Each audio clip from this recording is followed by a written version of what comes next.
Voice கம்மியா இருக்கா இதோட? இப்போ பிரைஸ் காட். இப்பொழுதும் நாம் ஒரு சின்ன ஒரு ஜெபத்தோடு ஆரம்பித்திருக்கிறோம். இதனுடைய செய்தியை நம் கொடுக்கும் முன்பாக அதனுடைய தலைப்பு மறுரூபம் ஆகுதல்.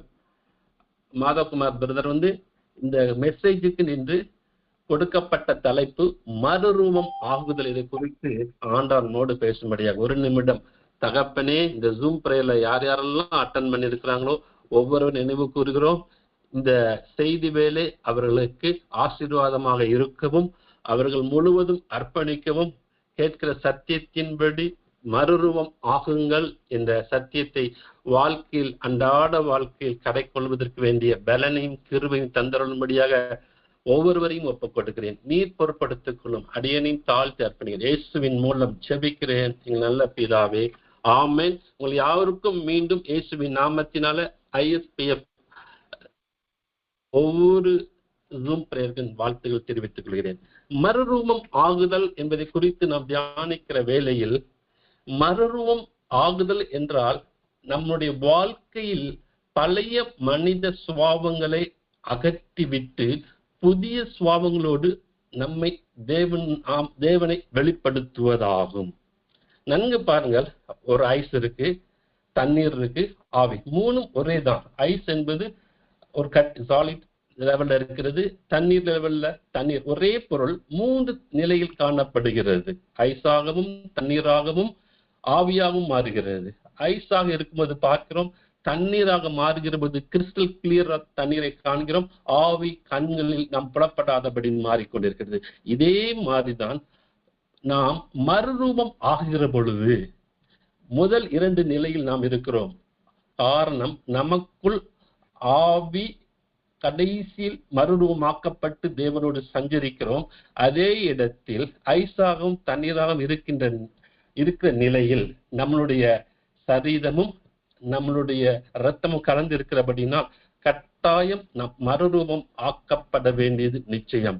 ரட்சிக்கப்பட்டு இருக்கிறோம், உண்மைதான். ஆனால் ஊழியம் செய்கிறோம், உண்மைதான். தேவனுக்கு அடுத்த காரியங்களை செய்து கொண்டு இருக்கிறோம். ஆனாலும் நமக்குள் சில எகிப்தின் காரியங்கள் அவ்வப்பொழுது வந்து போய்கொண்டிருப்பதை காண்கிறோம். அதனால தான் வேதம் சொல்லுகிறது, 2 Corinthians chapter 5:17 ஒருவன் கிறிஸ்துவுக்குள் இருந்தால் புதிய சிருஷ்டியாகிறான், பழையவைகள் ஒளிந்து போயின, எல்லாம் புதிதாயின என்று சொல்கிறது. ஆனால் நாம் ரட்சிக்கப்பட்டு இருந்தாலும் அவ்வப்பொழுது நமக்குள் சில எகிப்தின் காகிறது. நம் தேவ சமூகத்தில் ஆண்டவரே அதை அகற்றும்படியாகத்தான் இந்த நாட்களிலே மறுரூபம் ஆக்கப்பட வேண்டிய அவசியத்தை இந்த செய்தியின் மூலம் ஆவியானவர் அடியன் மூலம் உங்களை பேசுவாராக.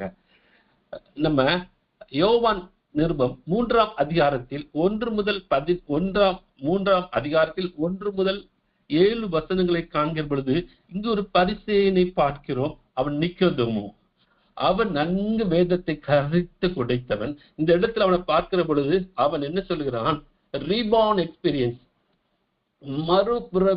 மறுபிறத்தல், ரீபார்ன் எக்ஸ்பீரியன்ஸ்க்குள் வருகிற பொழுது அதை குறித்து அறிவில்லாதபடி வேதத்தை கற்றறிந்தாலும் அவனுக்குள் ஜீசஸ் கேட்கிற, எப்படி ஒரு தாயின் வயிற்றில் முதிர் வயதில் போய் நாம் பிறக்கக்கூடும்? சோ வேத அறிவு இருக்கிறது, பட் வாழ்க்கையில் அதன் அனுபவங்கள் இல்லை. சோ மறுபிறவின் அனுபவத்துக்குள் சென்று கொண்டிருந்தாலும் நாம் மறுரூபமாக்கப்படுவது நிச்சயம். நன்றாக ஜெபிக்கிறோம், நன்றாக ஊழியம் செய்கிறோம், நன்றாக வேதத்தை தியானிக்கிறோம். ஆனாலும் சில சமயங்களில் நாம் என்ன ஆகி விடுகிறோம்? மாமிசத்தின் கிரியைக்கு உட்பட்டு விடுகிறோம். எல்லா நிலையிலும் எல்லா சமயத்திலும் நாம் மறுரூபம் ஆக்கப்பட வேண்டிய நிச்சயம் நமக்குள் காணப்பட வேண்டும். ஏனென்றால் நாம் வாழ்ந்து கொண்டு இருக்கின்ற கடைசி நாட்களில், கடைசி மணித்துளிகளில் வாழ்ந்து கொண்டு இருக்கிறோம். சோ நாம் எப்பொழுது வேண்டுமானாலும் அவர் வருகைக்குரிய காரியங்கள் நடைபெற்றுக் கொண்டிருக்க காரணம், மேத்யூ 24, லூக் 21 எல்லாம் பார்த்தீங்கன்னா அடையாளங்கள் நம் வாழும் நாட்களில் நடந்து கொண்டிருக்கிற பொழுது நாம் மறுரூபம் ஆக்கப்பட வேண்டிய அவசியத்துக்குள் கட்டாயம் இருக்கிறோம். சோ நாம் வெறும் ஜெப வேளையில் மட்டும் அல்லாது எப்பொழுதும் 24/7 பி ரெடியா இருக்க வேண்டும். இதை குறித்து ஒரு சில வார்த்தைகளை நான் உங்களோடு பகிர்ந்து கொள்ள ஆசைப்படுகிறேன். மறுரூபத்தில் முதலாவது நம் மறுரூபமாக்கப்பட வேண்டிய பகுதி எதுன்னு என்றால் சிந்தையில் மறுரூபமாக்கப்பட வேண்டும். அடுத்தது சரீரத்தில் மறுரூபம். சரீரத்தில் எடுத்தால் நம்ம ஒவ்வொரு அவயங்களுக்குள்ளும் மறுரூபமாக்கப்பட்டு குறிப்பாக இதயத்தில் மறுரூபமாக்கப்படும். இது இரண்டும் நம் வாழும் நாட்களில், காரணம் நம் பிளஷ் அண்ட் பிளட்ல இருக்கிறபடினால் கட்டாயம் மறுரூபம் ஆக்கப்பட வேண்டியது அவசியம் அவசியம் அவசியம். அது ரெண்டும் செய்கிற பொழுது நாம் ஆவியில் ஆட்டோமேட்டிக்கா மறுரூபமாக்கப்பட்டு அவரோடு நாம் பரத்தேறி செல்வது நிச்சயம். ஆமென், அல்லேலூயா. இந்த இடத்துல இயேசு கிறிஸ்து அதற்கு ஒரு ரோல் மாடல் வைத்து விட்டு போய்விட்டார். மேத்யூ 17 அதிகாரத்தில் அவர் தன் அன்பு சீசர்கள் 3, ஜான், ஜேம்ஸ், பீட்டர் 3 பேரையும் அழைத்து கொண்டு போய் மறுரூப மலையில் மறுரூபம் ஆனார் என்று வேதத்திலே நாம் பார்க்கிறோம். அவர் அந்த இடத்துல மாமிசத்தில் கடந்து சென்றார்கள், ஆனால் மறுரூபமாக்கப்பட்டது ஆவியில். அப்பொழுதுதான் கேட்கிறாங்க, எனக்கு ஒரு மோசேக்கு ஒண்ணு, எலியாவுக்கு ஒண்ணு கூடாரம் போடுங்க என்று. ஆனால் இயேசு அந்த இடத்தில் பரமபிதாவோடு ஒரு லிங்க் வருகிற பொழுது, இது நேசகுமாரன், இவர் மேல் பிரியமா இருக்கிறேன் என்று ஒரு சத்தம் கேட்ட பொழுது பயந்து கொண்டிருந்த சீசர்கள், அன்பு சீசர் 3 இயேசு அவர்களோடு பேசிக்கொண்டு இந்த காரியத்தை மாமிசத்தில் வெளிப்பட்டு யார்கிட்டையும் சொல்லாதீர்கள் என்று மேத்யூ 17:1-9 போய் படிச்சு பார்த்தோம்னா இதனுடைய காரியங்கள். சோ இயேசு மறுரூபமாக்கப்பட்டதை இந்த வேதத்தில் காண்கிற பொழுது நீங்களும் நானும் கட்டாயம் மறுரூபம் ஆக்கப்பட வேண்டியது நிச்சயம் நிச்சயம் நிச்சயம். முதலாவது எடுத்துக்கொள்ளும் சிந்தையில் மறுரூபம் ஆக்கப்படுதல். சிந்தையில் இந்த நாட்களிலே சிந்தையில் கட்டாயம் மறுரூபம் ஆக்கப்பட வேண்டும். இந்த நாட்களிலே பார்த்தீங்கன்னா ரோமருக்கு எழுதிய நிருபத்தில் 1வது அதிகாரம் 21வது வசனத்தில் பவுல் அடிகளார் ரோமம் திருச்சபைக்கு எழுதுகிற பொழுது, அவர்கள் தேவனை அறிந்திருந்தும் அவரை தேவன் என்று மகிமைப்படுத்தாமலும் ஸ்தோத்திரியாமலும் இருந்து தங்கள் சிந்தைகளினாலே வீணரானார்கள். அடுத்த பகுதி, உணர்வில்லாத அவருடைய இருதயம் இருளானது. செகண்ட் பார்ட்ல வருது. சரீரத்தில் மறுரூபமாகும் பொழுது நாம் சிந்தையினால் அடிக்கடி மறுரூபம் ஆக்கப்பட வேண்டிய அவசியம் என்னவென்றால், இன்றைய நாட்களிலே அவர்கள் சிந்தையில் வீணரானார்கள் என்று ரோம திருச்சபைக்கு எழுதிய பவுல் இன்றைய நாளில் நம் சிந்தையில் தான் அதிக கரெக்டாய் கொண்டிருக்கிறது. வாழ்க்கையில் பார்த்தீங்கன்னா ஒவ்வொருவருக்கும் சிந்தை தான் அடிக்கடி கரெக்டாகி என்ன ஆகிறது என்றால், சில சமயங்களில் சிந்தையில் மரணத்தை குறித்த பயம், எதிர்காலத்தை குறித்த பயம், எதிர்மறையான காரியங்களை குறித்த பயம், அல்ல என்றால் ஏதோ ஒரு கவலை, ஏதோ ஒரு எதிர்காலத்தை குறித்த, எதுவுமே நடக்கப் போவதில்லை, ஆனால் சிந்தையில் அதை கொண்டு வருவது நிமித்தம் என்ன ஆகிறது என்றால், நமக்குள் சாப்பாடு சரியாக வருவதில்லை, தூக்கம் வருவதில்லை, அதுக்கடுத்து டிப்ரெஷன் ஆகிறோம், சரீரத்தில் நோய்களுக்கு வந்து விடுகிறது. சோ நாம் மறுரூபம் ஆக்கப்பட வேண்டிய முதல் பகுதி சிந்தை.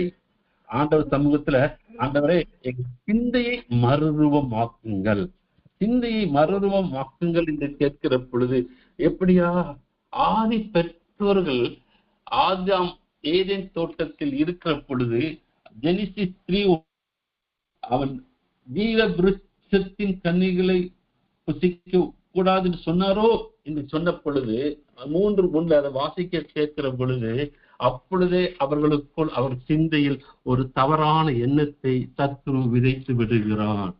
பார்த்தீங்கன்னா சகல ஜீவ விருட்சங்களில் தேவன் 3:1 ஜெனிசிஸ்ல தேவன் சொன்னது உண்டோ, அந்த ஜீவ விருட்சத்தின் கனியை புசிக்க கூடாது என்று வார்த்தையை பேசிவிட்டு ஏவாளுக்குள் ஒரு சிந்தையை விதைத்து விடுகிறான். அதன் விளைவுதான் இன்றும் நாம் இதுவரை அனுபவித்துக் கொண்டு இருக்கிறோம். சோ சிந்தையில் நாம் மறுரூபம் ஆக்கப்படாவிட்டால் நம்முடைய வாழ்க்கையில் பெரும் பகுதி கவலை, கண்ணீர், பிரச்சனை மத்தியில் நாம் போய் கொண்டிருக்கும். அப்படின்னா என்னையா செய்யணும்? சிந்தை கரெக்டா இருக்கிறதே. அப்படின்னா இருக்கும் பொழுது வேதம் சொல்லுகிறபடி பிலிப்பியருக்கு எழுதின நிருபம் 2வது அதிகாரம் 5வது வசனம், கிறிஸ்துவின் சிந்தையே உங்களில் இருக்க கடவுள்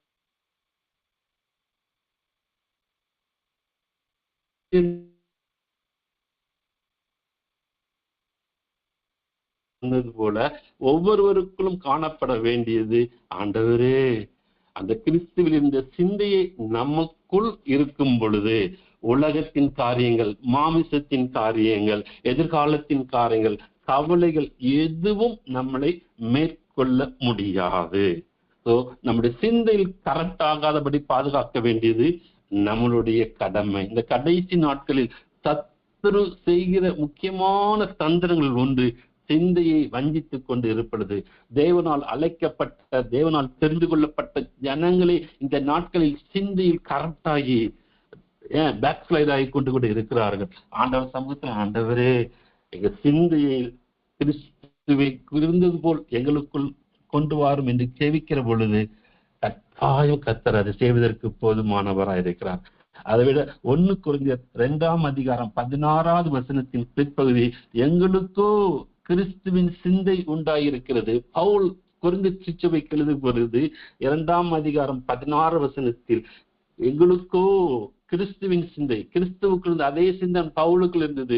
அவர் அப்பா பிதா என்று அழைக்கிற நாம், அவன் மகன் மகள் என்று அழைக்கிற நாம், ஆண்டவரே எங்களுக்குள் ஆண்டவரே அந்த கிறிஸ்துவின் சிந்தை இருக்கிற பொழுது இந்த உலகத்தின் காரியங்கள் எதுவும் எங்களை மேற்கொள்வதில்லை.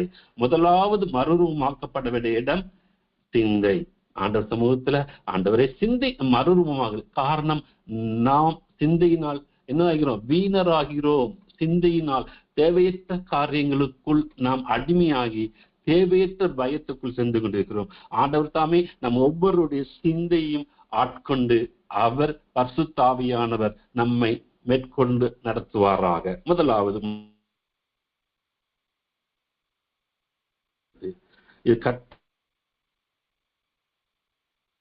வேண்டும்.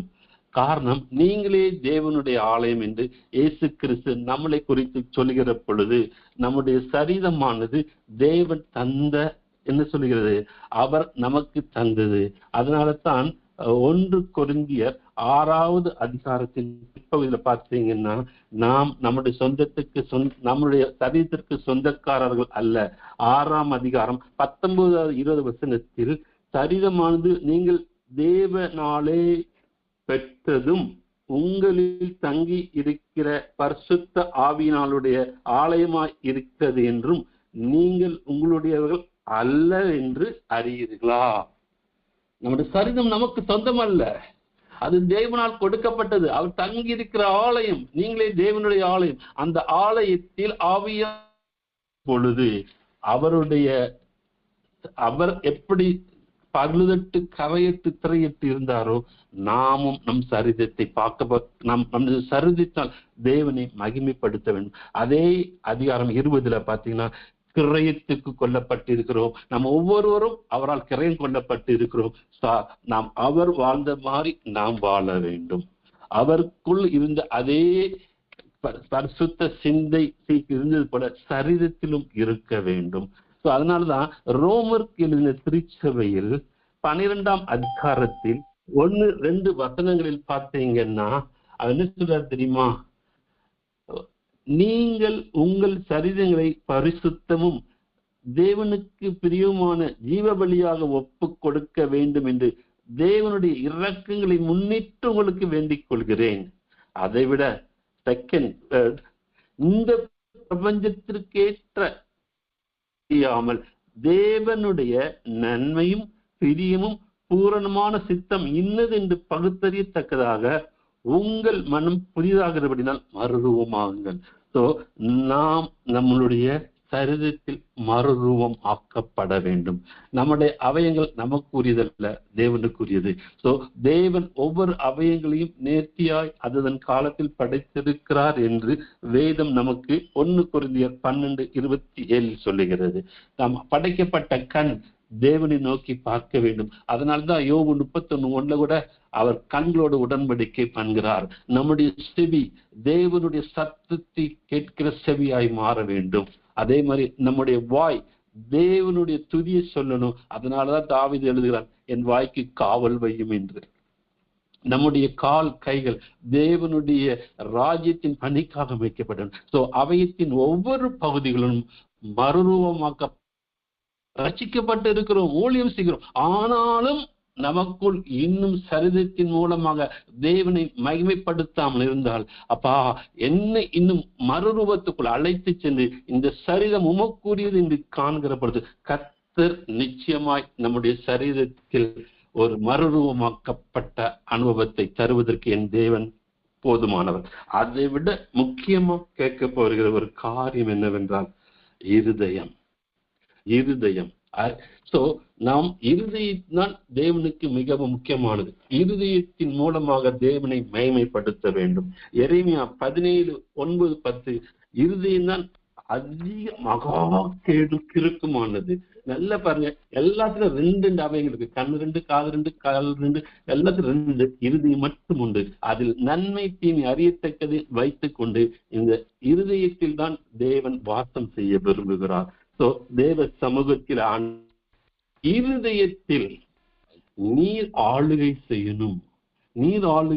அதனால மத்தேயு 12:24 பார்த்தீங்கன்னா என்ன சொல்லுகிறது என்று கேட்டால், இருதய நிறைவு வாயினால் பேசும். இருதயத்தில் என்ன இருக்கிறதோ அது வாய் பேசும்.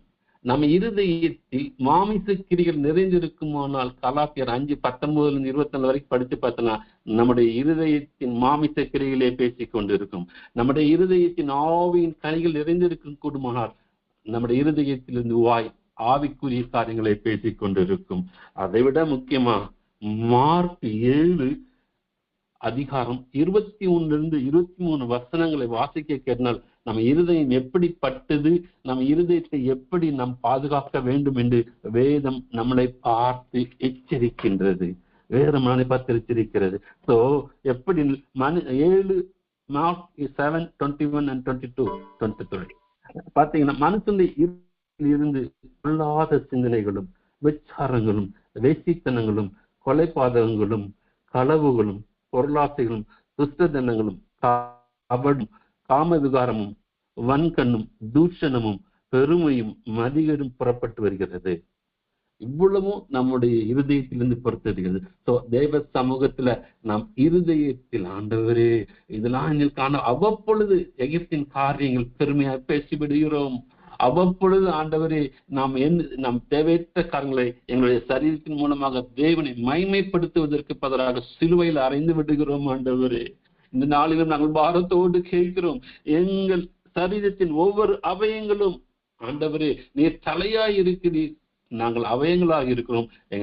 எங்கள் அவயங்கள் மூலமாக உம்மை மகிமைப்படுத்த வேண்டுமே தவிர சிலுவையில் அறையக்கூடாது. குறிப்பாக இந்த நாட்களிலும் எங்கள் இருதய உம்மை நோக்கி வாழணும். நீ இருதயத்தை காண்கிறது தெளிவாக சொல்லுங்க. சவுல் எழுதுறது, சவுல் 1 சாமுவேல்ல பார்த்தீங்கன்னா தேவன் இருதயத்தை பார்க்கிறார், மனுஷனோ முகத்தை பார்க்கிறோம். அதனால தான் தாவீதை சொல்லுகிற பொழுது என் இருதயத்திற்கு ஏற்றவன் என்று சொல்ல காரணம், அவன் எதிரியை கூட நேசிக்கிறான். சவுல் எத்தனை முறை அவனுக்கு எதிராக வந்திருக்கிற பொழுது கூட அவனை நேசித்தானே தவிர அவனை பழிக்கு பழி செய்யவில்லை. சோ நம்ம இருதயத்தின் மறுரூபமாக்கப்பட வேண்டியது நிச்சயம். ஆண்டவர் சமூகத்துல சிந்தையிலும் சரீரத்திலும் நாம் மறுரூபம் ஆக்கப்படுகிற பொழுது இது 2 flesh and blood, மாமிசத்தின் ரத்தத்தில் இருக்கும் செய்ய வேண்டிய நம்மளுடைய கடமை. இது 2லும் நாம் மறுரூபம் ஆக்கப்பட்டு விட்டால் கட்டாயம் ஆவிலே நம்மளை அறியாமல் என்ன ஆகி விடுவோம், மறுரூபமாக்கப்பட்டு விடுவோம். அதுதான் இந்த நாட்களில் நமக்கு தேவை. தேவனுடைய வருகைக்குரிய கடைசி காலம் நம்மை நாம் வஞ்சிக்காதபடி தேவ சமூகத்தில் ஆண்டவரே நாங்கள் மறுரூபமாக்கப்பட வேண்டிய 2 காரியங்களை புரிந்து கொண்டோம். 3வது ஆகிய ஆவியில் மறுரூபமாக்கப்பட்டு உம்மோடு சதாகாலம் இருப்பதற்கு எங்களை அர்ப்பணிக்கும் முன்பாக 1 தெசலோனிக்கர் 5ஆம் அதிகாரத்தின் 17வது வசனம் 1 Corinthians 4:17 4:17 அவர் இப்படியா வேதத்தில் காண்கிறோம். உயிரோடு இருக்கிற நாமும் கர்த்தருக்கு எதிர்கொண்டு போக மேகங்கள் மீது அவரோடு கூட ஆகாயத்தில் எடுத்து கொள்ளப்பட்டு இவ்விதமாய் நாம் எப்பொழுதும் கர்த்தரோடு கூட இருப்போம். இதுதான் ராப்சர். தேவ சமூகத்துல ஆண்டவரே, நான் ஆவியோடு எடுத்து கொள்ளப்படுவதற்கு என்னுடைய சரீரமும் என்னுடைய சிந்தையும் மறுரூபம் ஆக்கப்படாவிடில் நான் ஆவியில் நீர் வருகிற போது இந்த வார்த்தைக்கு கீழ்ப்படியாமல் கடந்து சென்று விடுவோம். தேவ சமூகத்தில் ஆண்டவரே, இந்த காரியங்கள் எங்கள் வேத சத்தியத்தில் எந்த கற்றுக்கொண்டிருந்தாலும் இந்த நாட்களிலே எங்கள் ஆவில் மறுரூபம் ஆக்கப்படுவதற்கு நிச்சயமாக சரீரத்தின் ஒவ்வொரு அவயங்களும் இருதயத்தின் மூலமாக மறுரூபமாக்கப்படவும், அதே போல் சிந்தையில் மறுரூபமாக்கப்படுகிற பொழுதுதான் கர்த்தர் அவர் ராப்சர் வருகிற பொழுது நாம் அவரோடு வானில் எடுத்துக் கொள்ளப்படுவோம் என்று 1 தெசலோனிக்கர் 4:10 சொல்லப்பட்ட வார்த்தை நம் வாழ்க்கையில் நிச்சயம் நடைபெறும். இல்லை என்றால் கடைசி காலத்தில் நம்மையை நாம் வஞ்சித்துக் கொண்டு விடுவோம். வஞ்சித்துக் கொண்டு தேவனுடைய அந்த ராப்சருக்குள் செல்வது கடினம். தேவ சமூகத்தில் அப்படியே தேவனோடு ஆண்டவரே, இந்த நாட்களிலே ஆண்டவரே கொடுத்த தலைப்பு மறுரூபமாக்கப்படுங்கள் என்ற இந்த தலைப்பின் கீழ் ஆண்டவரே இருக்கிறவர்கள் ஆவியானவர் எங்கள் ஒவ்வொருவரும் நீர் பேசிக் கொண்டிருக்கிற மேலான தயவை நிறைத்து உம்மை துதிக்கிறோம், ஸ்தோத்தரிக்கிறோம். முதலாவது ஆண்டவரே, எங்க சிந்தையை மறுரூபமாக்குங்க. எங்கள் சிந்தையில் ஆண்டவரே, நாங்கள் இதுவரை அப்பா உலகத்தின் லௌகிக காரியங்களினாலும் உலக கவலையினாலும் உலகத்தின் எதிர்காலத்தின் நெகட்டிவ் தாட்ஸ் இதெல்லாம் இருந்தாலும் ஆண்டவரே, அதெல்லாம் அகற்றி விட்டு கிறிஸ்துவின் சிந்தை எங்களுக்குள் இருக்கும்படியாக உடைய திருப்பாதத்திலே எங்கள் சிந்தை ஒப்புக் கொடுக்கிறோம். கிறிஸ்துவின் சிந்தை எங்களுக்குள் இருக்கும்படியாகவும் அப்பா பிலிப்பரில் சொல்லப்பட்ட 2:5 எங்கள் சிந்தையை மறுரூபமாக்குங்க. அதே மாதிரி ஆண்டவரே, கிறிஸ்துவின் இந்த சிந்தை எங்கள் இருக்க கடவுது என்று கொரிந்து திருச்சபைக்கு பவுல் அதே போல எங்கள் சிந்தையை நாங்கள் ஒப்புக் கொடுக்கிறோம். இந்த செய்தியின் மூலம் எங்கள் செய்தியை மூலம் ஆண்டவரே எங்கள் சிந்தை மறுரூபம். அதே போல அவை எங்கள் ஒவ்வொன்றையும் ஆண்டவரே நீர் படைத்த ஒவ்வொரு அவயங்களும் உம்மை துதிப்பதற்கும் மேன்மைப்படுத்துவதற்கு தான் ஆண்டவரே. அதை நாங்கள் செய்கிற பொழுது ஆண்டவரே, எங்கள் இருதயம் உமக்கு உகந்தனவாய் மாறும். எங்கள் இருதயம் ஆண்டவரே ஆவியின் வரங்களினாலும் ஆவியின் கனிகள் நிறைந்திருக்குமே தவிர மாமிச கிரிகள் எதுவும் எங்களை மேற்கொள்ள ஒட்டாது ஆண்டவரே. எங்களையே நாங்கள் நாட்களிலே இதோ தாழ்த்தி அர்ப்பணிக்கிறோம். ஆவியானவரே, எங்களுக்கு உதவி செய்யுங்க. முது கிருபை தாங்க, முது பலன் தாங்க. இந்த 2ம் எங்களுடைய கரத்தில் இருக்கிறது அப்பா. மாமிசத்திலும் இரத்தத்திலும் வாழ்ந்து கொண்டு இருக்கிற எங்களில் ஆண்டவரே, இந்த 2ம் எங்களால் செய்ய முடியும். நாங்கள் பாரத்தோடு இந்த வேளையில் செபிக்கிறோம் ஆண்டவரே. சிந்தையில் மறுரூபமாக்குவீராக. சரீரத்தின் ஒவ்வொரு பகுதியிலும் ஒவ்வொரு பார்ட்ஸையும் நீர் தலையா இருக்கிறீர், நாங்கள் அவயங்களா இருக்கிறபடினால் ஒவ்வொரு அவயங்களிலும் மறுரூபமாக்குங்கள் ஆண்டவரே. அதே போல் ஆண்டவரே அப்பா, நாங்கள் இருதயம் உமக்கு உகந்ததா இருக்க சொல்லணுமே ஆண்டவரே. படுகிற பொழுது கட்டாயம் அப்பா ஆவியானவர் தாமே நீர் வருகிற பொழுது 1 தெசலோனிக்கர் 4:17 ஆண்டவரே, நாங்கள் ஆவியில் உம்மோடு எடுத்துக் கொள்ளப்படுவோம். ஆவி இல்லை என்றால் எங்களை நாங்கள் வஞ்சித்து விடுவோம். இந்த வேலையிலும் ஆண்டவரே, இந்த வார்த்தைக்கு இந்த இருக்கிற ஒவ்வொருவரையும் ஒப்புக் கொடுக்கிறேன் ஆண்டவரே. ஒவ்வொருவரையும் ஒப்புக்கொடு, அடியேனை ஒப்புக்கொடு கேட்கிற ஒவ்வொருவரையும் ஆண்டவரே ஒப்புக் கொடுக்கிறேன் ஆண்டவரே. அப்பா, இந்த வார்த்தைக்கு கீழ்ப்படியவும் எங்கள் சிந்தையிலும் எங்களுடைய அவயங்களிலும் ஒவ்வொன்றிலும் நாங்கள் மறுரூபமாக்கப்படுகிற பொழுது கர்த்தர் நிச்சயமாகவே அப்பா ராப்சர்ல வருகிற பொழுது 1 தெசலோனிக்கர் 4:14 ஆண்டவரே, நாங்கள் அவரோடு கூட எதிர்கொண்டு நிச்சயமாக அவரோடு கூட இருப்போம். இந்த வார்த்தையின் மூலம் எங்களை பலப்படுத்தி கொண்டு இருக்க தயவுக்காய் ஸ்தோத்திரம். உமது நாமம் ஒன்றே மகிமைப்படட்டும். எங்களை தாழ்த்து வெறுமையாக்குகிறோம். இயேசு கிறிஸ்துவின் மூலம் ஜெபிக்கிறோம் எங்கள் ஜீவனுள்ள நல்ல பிதாவே. ஆமென், ஆமென், ஆமென்.